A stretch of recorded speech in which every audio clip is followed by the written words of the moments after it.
भैया भारी जाड़ लगा थे का? आगे तो तापत हंस दे। अरे यार भैया तो समझस नहीं है यार ते। हाँ ठीक है तो भैया मैं आता हूँ। हाँ हाँ चल चल निकल।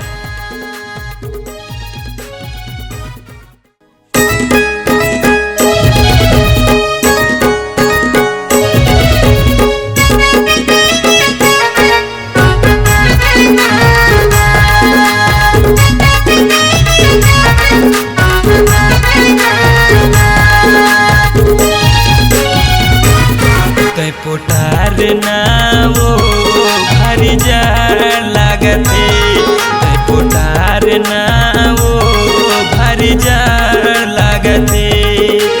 जाड़ के महीना तिरमा चटकना, यदि वो तिरानी काबर भटकना, तिरमा मोरे आना रे। पोटार ना वो भारी जाड़ लागते, पोटार ना रे भारी जाड़ लागते।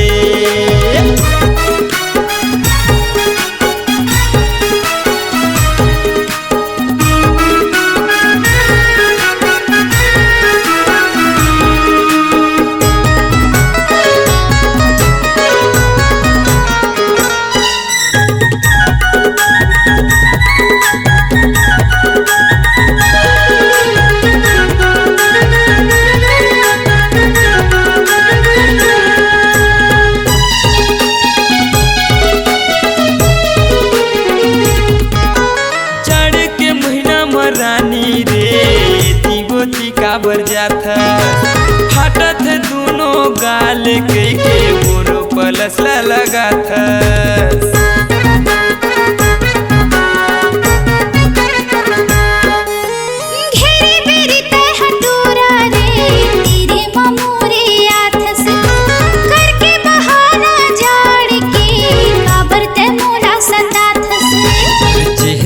चमक जाही कहाँ भारी मजा आही, तोरे चेहरा चमक जाही कहाँ भारी मजा आही। मोर तिरमा तहाँ आना रे, तै पोटार ना रे भारी जाड़ लागते, तै पोटार ना वो भारी जाड़ लागते।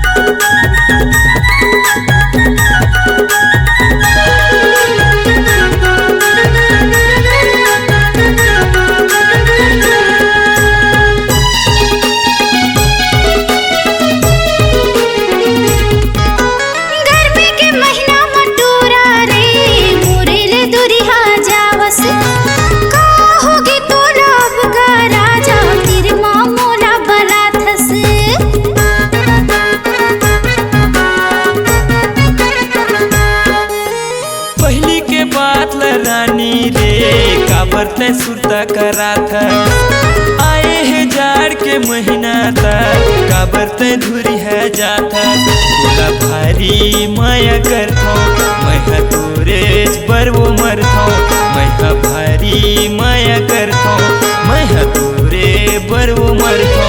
मोर तिरमा गोरियाना रे, तै पोटार ना वो भारी जाड़ लागते।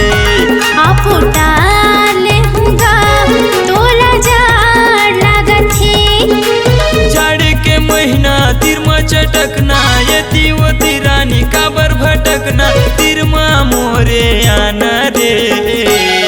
तै पोटार ना रे भारी जाड़ लागते। आप डाले हूँ रे तोला जाड़ लागथे।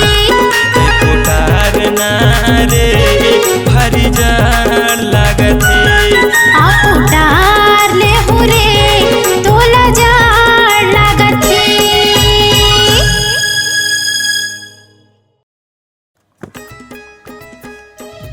सही कह रहे यार भैया, एक फोटा जाड़ नहीं लगाते मोला तो। अभी तो 5 मिनट पहले तो बहुत जड़ आवत रही बे। अरे भैया पहले की बात छोड़ना, अब एक और जानने लगा।